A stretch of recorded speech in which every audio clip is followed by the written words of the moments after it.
This time we'll introduce the head coach from the University of Georgia, Kirby Smart. Thank you so much. Appreciate it, John. I'd like to thank the Sugar Bowl committee for coming out and greeting us. It's gotten to be a time-honored tradition that I've been a part of a lot of times.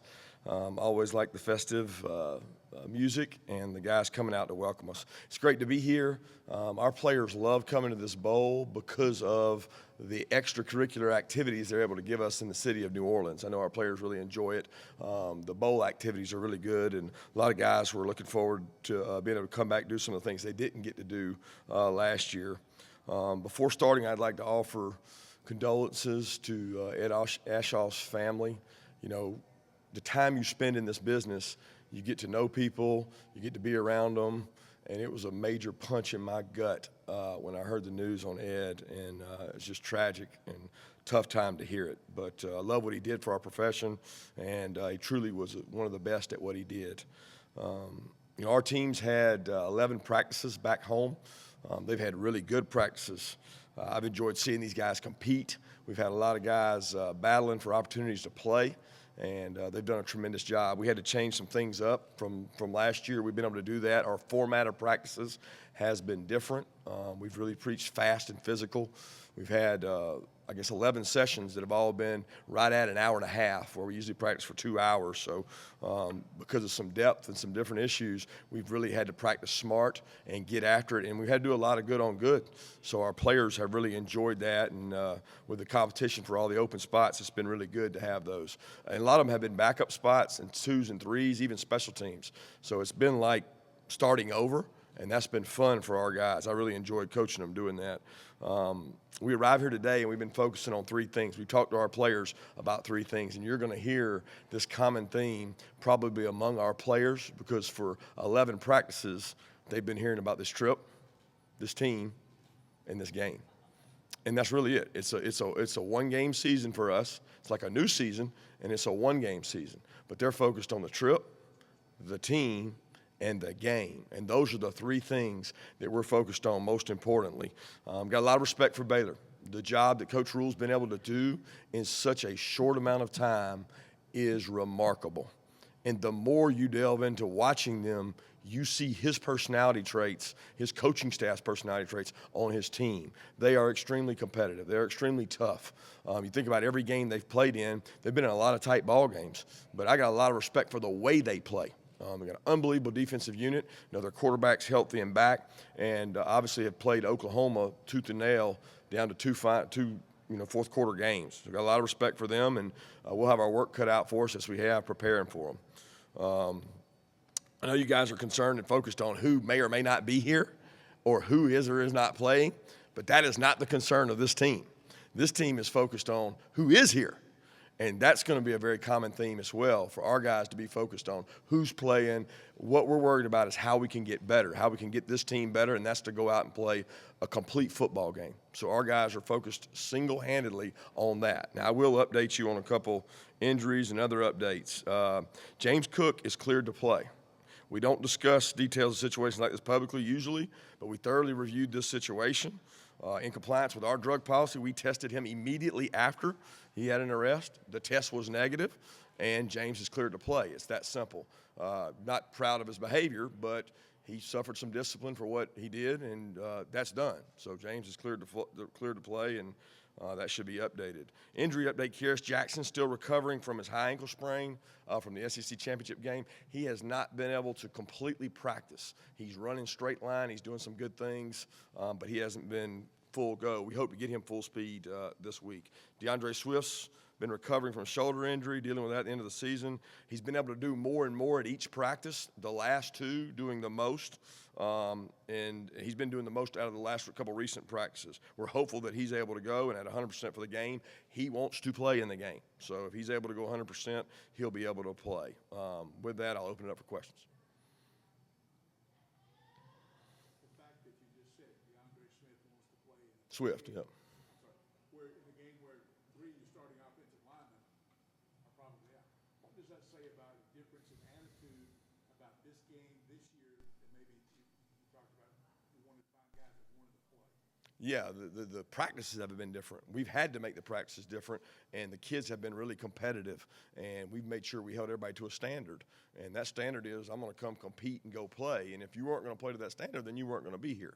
So it's really important for our guys to understand that. DeAndre's embraced that. DeAndre says, I have a role as a captain. I want to be there to support the team. I want to be there to play. I want to be there to help. Again, he's practiced more the last 2 practices than he did the entire time leading up. He was healing the shoulder, trying to get better. And, again, we're hopeful that if he's 100%, he's going to be able to play. And I know he wants to play. That's important to him. Coach, rather than ask you to go over the entire tribal roster, were there any other underclassmen or seniors or graduates who are of their own volition skipping the game, in order to train? Well, rather than go over that, we're going to focus on the players that are here, and you guys are going to get to see that firsthand tomorrow. We're excited about the ones that are here. Those 2 young men over there, Monty Rice and Charlie Warner, they want to share time with you too. They want to talk about this team and what this team, this trip, this game means. And it means a lot to the people that are on that plane right there and just got off. What's that? We're going to focus on the players that are playing in the game. We're going to focus on the players that are playing in the game.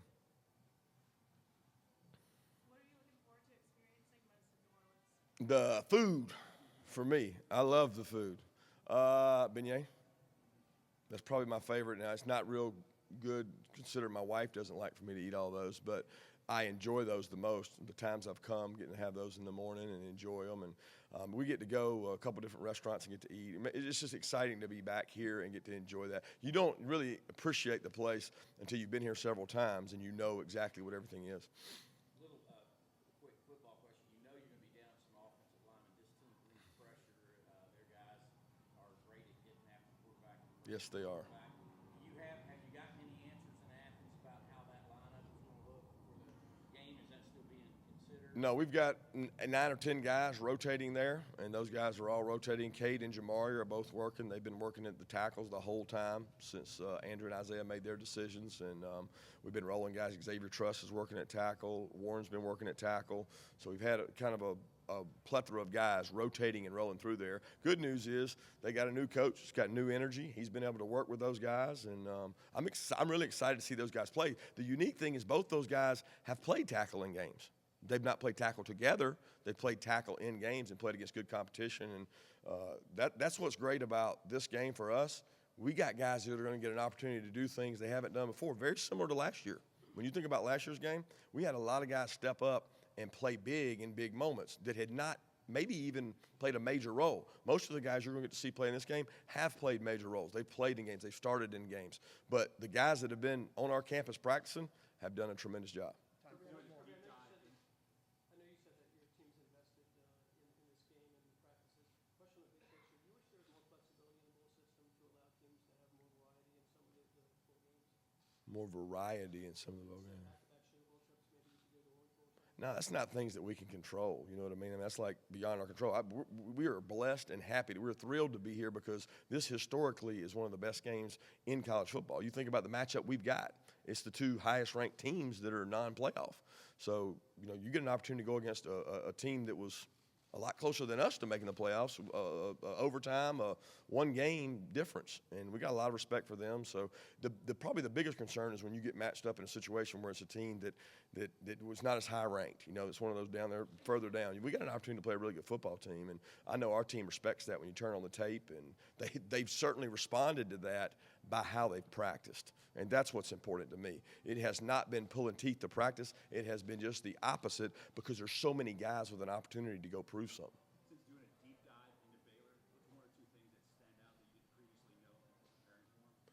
Well, I probably didn't know how good their wideout was. Denzel Mims is unbelievable. Their quarterback is extremely athletic. He does a good job finding ways to get him the ball. And then the second part of that was their creativity in creating pressure. They're not a normal, like when you look at an SEC defense, nobody in our conference plays the same style of defense as they do. They're a little more 3-3 stack. They get in, they're not just a 3 down. People call it 3-4. That's not necessarily what they are. So it's very unique. It's not like our odd defense. It's a different style of defense. So preparing for that has been a challenge because you don't have something to compare it to. We don't play. Like everybody we play in the SEC, they might be 4 down or they might be odd. These guys are very unique in what they do defensively, and they do it really, really well. Kirby, are you looking at this as the last game of this season or the first game of next season? I'm looking at this as a one-game season. You know what I mean? It's a one-game season for us. That's exactly what it is. And our kids have been driven to say, you know what, we're going to have an opportunity to send these seniors out the right way, and we're going to have a chance to propel ourselves into next season the right way. It's a combination of both always. Thank you very much. Thank you, guys. Appreciate it.